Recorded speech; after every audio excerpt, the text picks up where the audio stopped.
கிறிஸ்துவுக்குள் பிரியமான சகோதர சகோதரிகள் யாவருக்கும்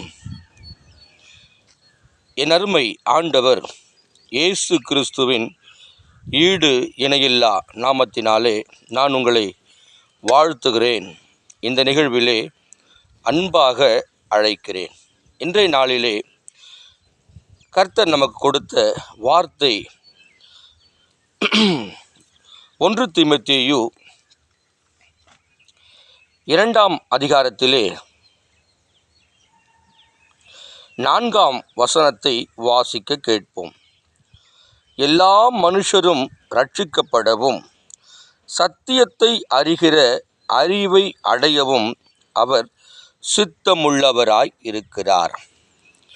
என கருமையான தேவஜனங்களே, எல்லா மனுஷரும் இரட்சிக்கப்பட வேண்டும் என்பதே கர்த்தருடைய முக்கியமான குறிக்கோளாய் அங்கே காணப்படுகிறது. ஒருவரும் கெட்டு போவது கர்த்தருக்கு பிரியம் அல்ல. எல்லோரும் இரட்சிக்கப்பட வேண்டும் என்பதே கர்த்தர் விரும்புகிற ஒரு காரியம். அதிலே பாருங்க, எல்லா மனுஷரும் இரட்சிக்கப்படவும் சத்தியத்தை அறிகிற அறிவை அடையவும்.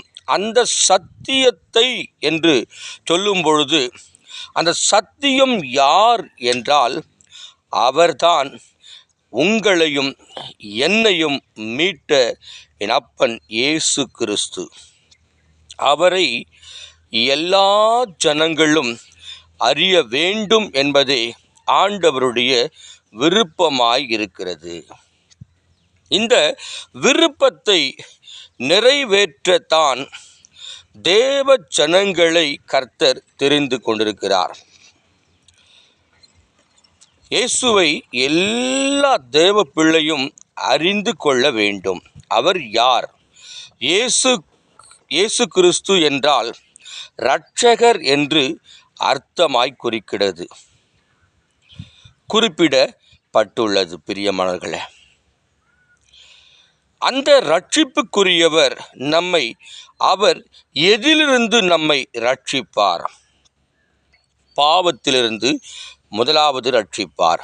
இரண்டாவது காரியம், சாபத்திலிருந்து இரட்சிக்க முடியும். வியாதியிலிருந்து இரட்சிக்க முடியும்.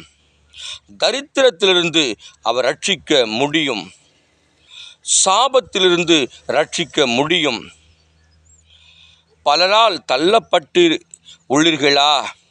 உங்களை எல்லோரும் ஒதுக்கி வைக்கிறார்களா? ஆண்டவர் இயேசு உங்களை இரட்சித்து அவர் பக்கமாய் உங்களை சேர்த்து கொள்வார். அந்த சத்தியம் என்றால் இயேசு. அந்த சத்திய பரரை எல்லோரும் அறிந்து கொள்ள வேண்டும் என்பதே கர்த்தருடைய தீர்மானமாய் இருக்கிறது. பாருங்க, 5ஆம் வசனத்திலே தேவன் ஒருவரே, தேவனுக்கும் மனுஷருக்கும் மத்தியஸ்தரும் ஒருவரே. அந்த ஒருவரை நாம் தெரிந்து கொள்ள வேண்டும்.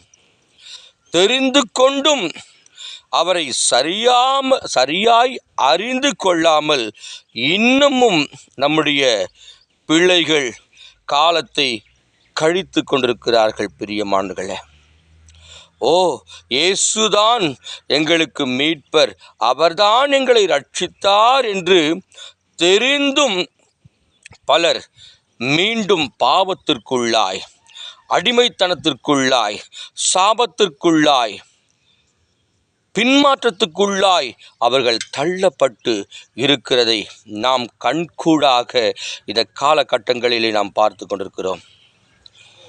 அப்படிப்பட்டதான தள்ளப்பட்டவர்களையும் கர்த்தர் மீண்டும் அவர் சேர்த்து கொள்ள அவர் சித்தமாயிருக்கிறார். எல்லா மனுஷரும் தேவனுடைய அறிவை அடையவும், சத்தியத்தை அறிகிற அறிவை அடையவும் அவர் சித்தமுள்ளவராயிருக்கிறார். என கருமையானவர்களே, ஆண்டவர் இயேசு கிறிஸ்துவை நாம் நன்றாய் தெரிந்து கொண்டோம் என்றால் நம் வாழ்க்கையில் பயப்பட அவசியம் இல்லை. எதை குறித்தும் நாம் கலக்கமடைய அவசியம் இல்லை. எல்லா காரியத்தை குறித்தும் நாம் வேதனைப்பட அவசியம் இல்லை. ஏனென்றால் நான் உங்களுக்கு ஏற்கனவே சொன்னது போல, நீங்கள் அவரை தெரிந்து கொள்வதற்கு முன்பாகவே அவர் உங்களை தெரிந்து கொண்டிருக்கிறார். அல்லேலூயா.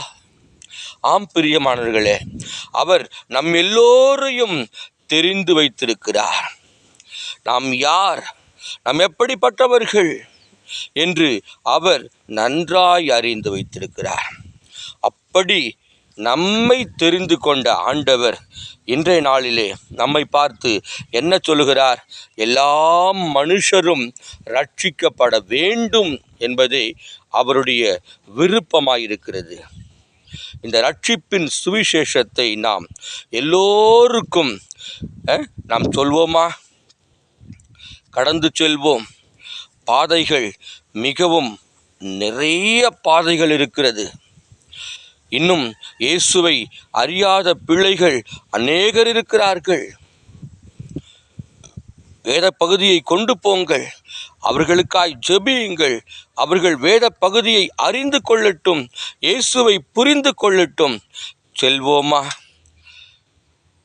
கர்த்தருடைய பணியை நாம் செவ்வையாய் செய்வோமா?